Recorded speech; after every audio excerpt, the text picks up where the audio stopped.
जिन लोगों ने मेरी जिंदगी उछाड़ने की कोशिश की, मैं उनको जिंदा नहीं छोड़ूंगा। शेर हूं मैं, हाथ लगाकर पार करूंगा, देखना तुम। सीरियल मन्नत में आ चुका है धमाकेदार ट्विस्ट, जहां एक तरफ अनिरुद्ध सबके सामने मन्नत और गगन को ऐश्वर्या का सच बताने वाला है। जी हाँ, वह कहेगा कि मैंने कभी भी ऐश्वर्या के साथ जबरदस्ती नहीं की, किसी भी तरीके से, यहाँ तक कि बेहोशी में भी कभी किसी लड़की के साथ ऐसा कुछ नहीं किया। इसने मुझे झूठे केस में फंसाया था, पहले भी और आज भी। अब मन्नत को भी समझ में आने वाला है कि जब विक्रांत अनिरुद्ध पर केस करने को कह रहा था, तो ऐश्वर्या मना क्यों कर रही थी, ताकि उसका असली चेहरा सबके सामने न आ जाए। अनिरुद्ध बहुत गुस्से में है। वह कहता है कि मैंने ऐसा कुछ भी नहीं किया। वह अपने असिस्टेंट को भी थप्पड़ मार चुका है क्योंकि उसने कहा था कि आपने ऐश्वर्या के साथ जबरदस्ती की। तब असिस्टेंट कहता है, सर, मैंने मान लिया कि आपने ऐसा कुछ नहीं किया, लेकिन आपका कोई पास्ट में पुलिस के साथ पंगा था क्या? अनिरुद्ध जवाब देता है, हाँ। असिस्टेंट कहता है, इसी बात का फायदा उठा रही है ऐश्वर्या। हम आपको बता दें कि पहले भी ऐश्वर्या ने झूठे केस में अनिरुद्ध को जेल भेजा था और अब भी अपने आप को बचाने और निर्दोष साबित करने के लिए अनिरुद्ध को फंसा रही है। वह घर में सभी के सामने कहती है कि इसने मेरे साथ जबरदस्ती की थी, जब मैं कॉलेज में थी।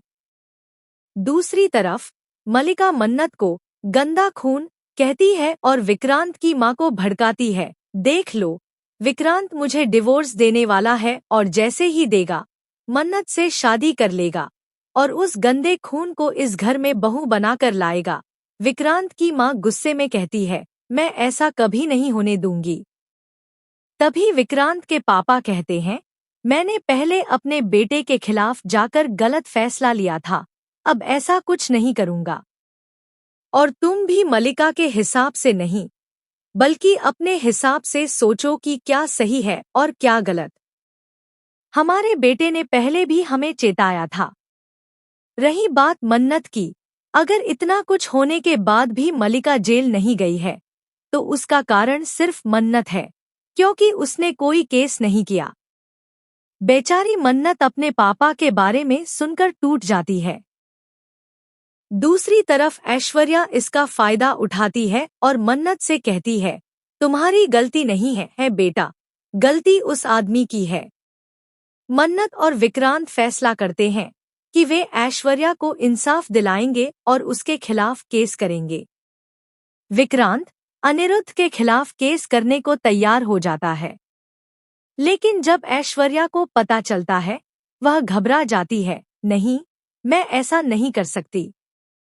कितने लोगों को पता चलेगा? मेरी दो बड़ी जवान बेटियां हैं, उनके रहते मैं ये सब नहीं कर सकती। लोग मेरे ऊपर थूकेंगे। पहले से ही मम्मी पापा अपसेट हैं। गगन, तुम ऐसा नहीं कर सकते। इतना सब जानने के बाद भी श्रुति आकर कहती है, अगर ऐश्वर्या चाहती है कि कोई केस न हो, तो नहीं होगा।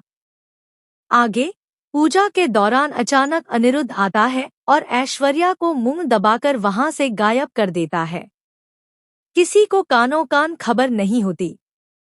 तभी मन्नत देखती है कि ऐश्वर्या की एक अंगूठी नीचे गिरी है और कहती है, ये तो ऐश्वर्या मैम की है ना। इसके बाद मन्नत सुराग ढूंढते ढूंढते अनिरुद्ध तक पहुंच जाती है। अनिरुद्ध गगन और मन्नत को सारा सच बताने वाला है और ऐश्वर्या की सारी सच्चाई सबके सामने आने वाली है। उसकी पोल खुल जाएगी और पूरा सच सामने आ जाएगा।